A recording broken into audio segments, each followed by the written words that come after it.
अब परवादेशकी में बात राम मंदिर में हुए उस चढ़ावा चोरी कांड की, जिसको लेकर हर दिन नई और चौंकाने वाली जानकारियां सामने आ रही हैं। 24 घंटे में एसआईटी ने जो जांच और पूछताछ की, उसमें 2 नई तरह की धांधली के बारे में पता चला। टिन्नू एंड कंपनी वीआईपी दर्शन के नाम पर भी वसूली गैंग चला रहे थे। मंदिर के अंदर और उसके बाहर ये गैंग सुनियोजित और संगठित तरीके से गैर कानूनी काम कर रहा था। 6 जुलाई को यानी करीब 72 घंटे बाद राम मंदिर ट्रस्ट की बैठक होने जा रही है। सवाल यही है कि क्या इस बैठक में रामद्रोहियों का फाइनल हिसाब किया जाएगा? ये सवाल क्यों उठ रहे हैं, आइए समझिए।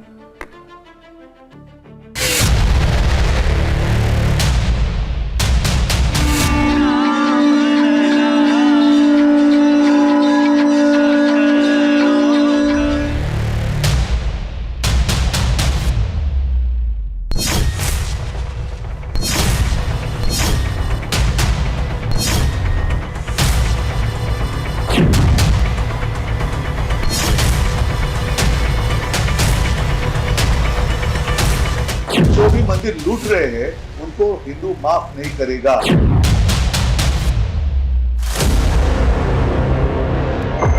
सर, इस्तीफे को लेकर क्या जो बात?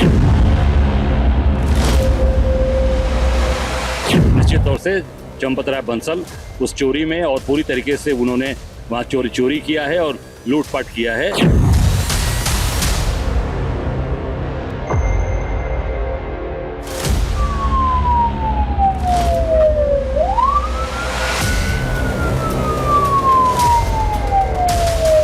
ये चोरी अभी शुरू नहीं हुई, ये 2021 से शुरू हुई, जब वहां पे बहुत जबरदस्त जमीनों का घोटाला हुआ।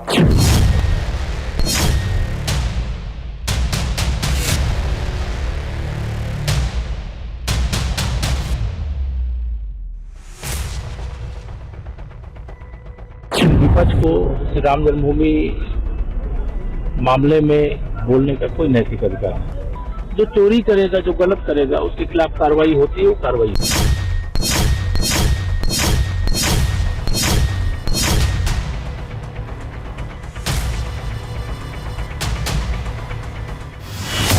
राम मंदिर लूटकांड को लेकर सियासी संग्राम लगातार बढ़ता जा रहा है। विपक्ष पक्ष को घेर रहा है तो पक्ष दोषियों को कभी न भूलने वाला दंड देने का आश्वासन दे रहा है। हमको उसकी जानकारी नहीं है, आ सकती है। चंपत राय बंसल चोरी किया है और लूटपाट किया है।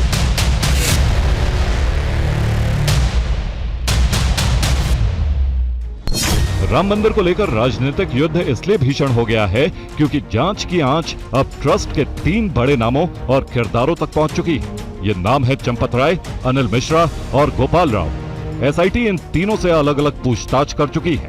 जरूरत पड़ी तो फिर पूछताछ हो सकती है क्योंकि जांच अभी पूरी नहीं हुई।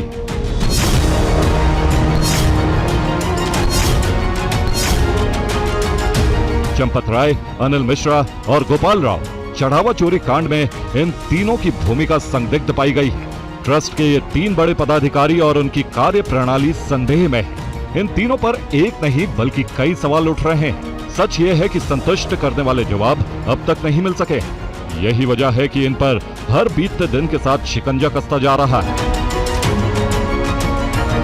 यहां तक कि अब इन तीनों के खिलाफ एफआईआर दर्ज करने और इन्हें जेल में डालने की मांग भी उठने लगी। अयोध्या के वकील एफआईआर दर्ज करने की मांग कर रहे हैं तो बीजेपी नेता विनय कटियार ने यह कहकर बम फोड़ दिया कि चंपत राय, अनिल मिश्रा और गोपाल राव को जेल हो सकती है। विनय कटियार का वो बयान सुनिए।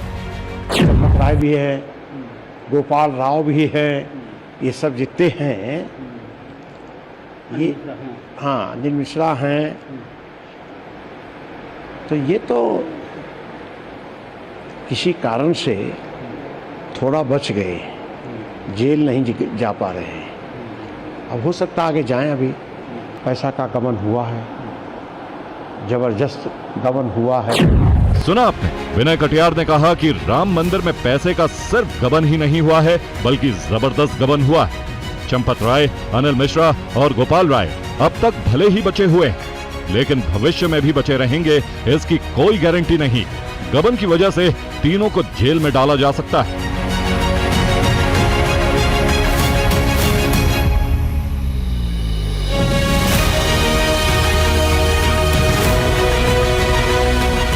सवाल यही है कि क्या चंपत और उनकी कंपनी जेल जाने वाली? क्या चंपत राय, अनिल मिश्रा और गोपाल राव तीनों एक साथ सलाखों के पीछे पहुंचने वाले? क्या विनय कटियार की घोषणा सच होने जा रही है? क्या चंपत एंड कंपनी पर 72 घंटे बाद बड़ा एक्शन होने जा रहा है? क्या चंपत और उनसे जुड़े लोगों का फैसला 6 जुलाई को होने जा रहा है?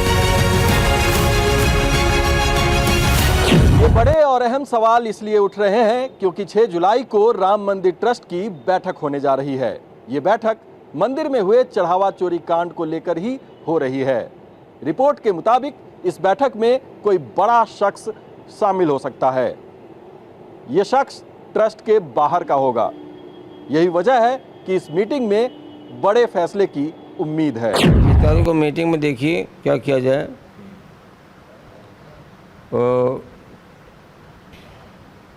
जो कोषाध्यक्ष है उन्हीं का दस्ता में चलेगा, देखिए क्या निर्णय लिया जाए। ये छोटी छावनी में होगा। हाँ आ सकते हैं, लेकिन हमको ये जानकारी नहीं है। इस मीटिंग को लेकर बड़ी ही दिलचस्प बात सामने आई। सूत्रों के मुताबिक चंपत राय किसी भी हालत में ट्रस्ट छोड़ने को राजी नहीं हो रहे हैं। इतने आरोप और सवालों के बावजूद भी वो ट्रस्ट में बने रहना चाहते हैं। वो महासचिव का पद तो छोड़ने को राजी हैं, लेकिन किसी न किसी तरीके से वो ट्रस्ट के सदस्य बने रहना चाहते हैं और इसके लिए जी तोड़ मेहनत भी कर रहे हैं और पूरी अपनी जान भी झोंक रहे हैं। अब सवाल यही है कि चंपत और उनके लोग बचेंगे या फिर निपट जाएंगे। 72 घंटे बाद 6 जुलाई को चढ़ावा चोरी कांड में क्या होने वाला है? यही वो सवाल है जिसकी वजह से पूरे देश की नजर इस बैठक पर है। श्री रामलला मंदिर में रखे हुए दान पात्रों में जमा राशि की चोरी की। राम मंदिर में जिस तरह की धांधली हुई उस पर आरएसएस की पहली प्रतिक्रिया आई है। उन्होंने 5 बड़ी बातें कही। पहली ये कि दान पात्र से चोरी दुर्भाग्यपूर्ण है। यह राम भक्तों की आस्था पर आघात है। इस घटना को असाधारण मानकर ट्रस्ट को कदम उठाना चाहिए। यह भी कहा कि दोषियों को कड़ी सजा जरूर मिलनी चाहिए। भ्रम और असमंजस की स्थिति समाप्त होनी ही चाहिए।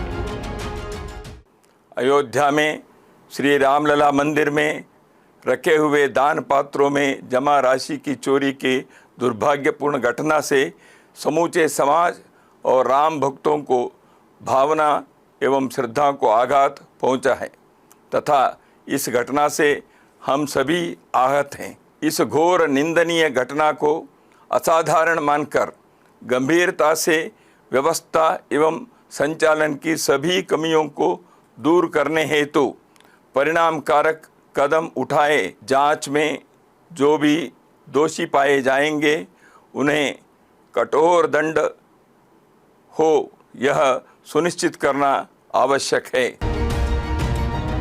राष्ट्रीय स्वयंसेवक संघ की इसी कड़ी प्रतिक्रिया के बाद माना जा रहा है कि चढ़ावा चोरी कांड में अब उन बड़े लोगों पर गाज गिर सकती है जो अब तक खुद को बचाने में सफल रहे हैं।